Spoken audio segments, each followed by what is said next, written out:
Hello friends, இன்னைக்கு நம்ம சமையல் புக்ல red velvet cake with cream cheese frosting எப்படி பண்ணுறதுன்னு பார்க்க போகிறோம். க்ரீம் சீஸ் பண்ணுறதுக்கு ஒரு பேனில் 1/2 லிட்டர் பால் சேர்த்து அதை பொங்க விட்டுக்கோங்க. பால் பொங்க ஆரம்பிக்கும் போது ஃப்ளேமை லோ பண்ணிவிட்டு பாலை கலந்து விட்டுட்டு அதோட ஒரு சின்ன சைஸ் லெமனோட ஜூஸ் சேர்த்து அதை நல்லா திரையிற வரைக்கும் மிக்ஸ் பண்ணிக்கோங்க. பால் நல்லா திரைஞ்சி வந்ததும் இதை நல்லா இந்த மாதிரி வடிகட்டிக்கோங்க. லெமன் டேஸ்ட் எடுக்கிறதுக்கு ஃப்ரெஷ் வாட்டர் வச்சு ஒரு வாட்டி இந்த மாதிரி நல்லா கழுவிட்டு தண்ணி வடிகிற மாதிரி இதை நல்லா சுற்றி ஒரு வெயிட்டை மேலே வச்சுருங்க. கேக் பண்ணுறதுக்கு ஒரு பவுலில் 1 கப் பால், 1 டீஸ்பூன் லெமன் ஜூஸ் இல்லாட்டி கொஞ்சோண்டு வெனிகர் சேர்த்து நல்லா மிக்ஸ் பண்ணிக்கோங்க.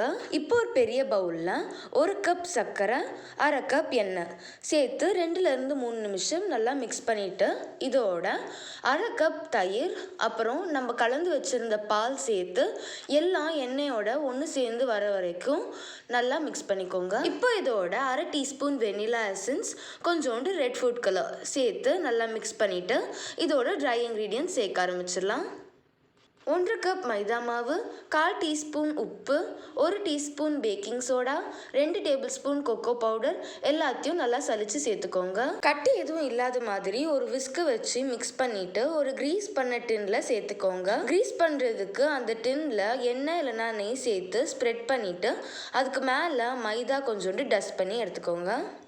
இப்போ இதை நல்லா தட்டிட்டு பேக் பண்ணிடலாம்.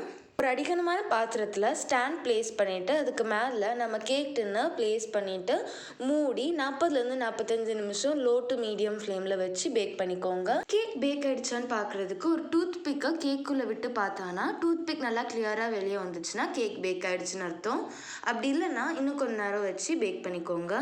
க்ரீம் சீஸ் ஃப்ராஸ்டிங் பண்ணுறதுக்கு நம்ம பண்ண பன்னீரை ஒரு மிக்ஸி ஜாரில் சேர்த்து கொஞ்சோண்டு உப்பு சேர்த்து நல்லா பேஸ்ட் மாதிரி வர வரைக்கும் அரைச்சி எடுத்துக்கோங்க. இப்போ ஒரு பவுலில் 1/4 கப் ரூம் டெம்பரேச்சர் பட்டர், அதோட நம்ம அரைச்சி எடுத்திருந்த க்ரீம் சீஸ், அப்புறம் 1/2 டீஸ்பூன் வெனிலா எசன்ஸ் சேர்த்து பீட்டரை வச்சு இது நல்லா பேல் கலர் வர வரைக்கும் பீட் பண்ணிக்கோங்க. இப்போ ஓரத்தில் ஒட்டியிருக்கிறதெல்லாம் நல்லா எடுத்து விட்டுட்டு இதோட 1 கப் பவுடர்ட் சுகரை கொஞ்சம் கொஞ்சமாக சேர்த்து லோ ஸ்பீடில் நல்லா பீட் பண்ணி எடுத்துக்கோங்க. இப்போ நம்ம க்ரீம் சீஸ் ஃப்ராஸ்டிங் சூப்பராக ரெடி ஆகிடுச்சு. கேக் நல்லா ஆறின உடனே ஓரமெல்லாம் எடுத்து விட்டுட்டு கேக்கை ஒரு போர்டில் ட்ரான்ஸ்ஃபர் பண்ணிக்கோங்க. கேக் டாப் அன்ஈவனாக இருந்தால் அதை ஈவனாக வெட்டி எடுத்துக்கோங்க. இப்போ நம்ம பண்ண க்ரீம் சீஸை கேக் மேலே ஸ்ப்ரெட் பண்ணிக்கலாம்.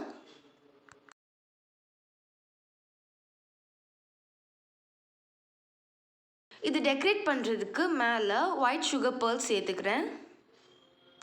நம்ம மாய்ஸ்டான சாஃப்டான ரெட் வெல்வெட் கேக் ரெடி. இது உங்கள் வீட்டில் ட்ரை பண்ணி பாருங்கள். இந்த சேனலை லைக் பண்ணுங்கள், கமெண்ட் பண்ணுங்கள், சப்ஸ்கிரைப் பண்ணுங்கள். மேலும் இது நிறைய பேருக்கு ஷேர் பண்ணுங்கள். தேங்க்யூ.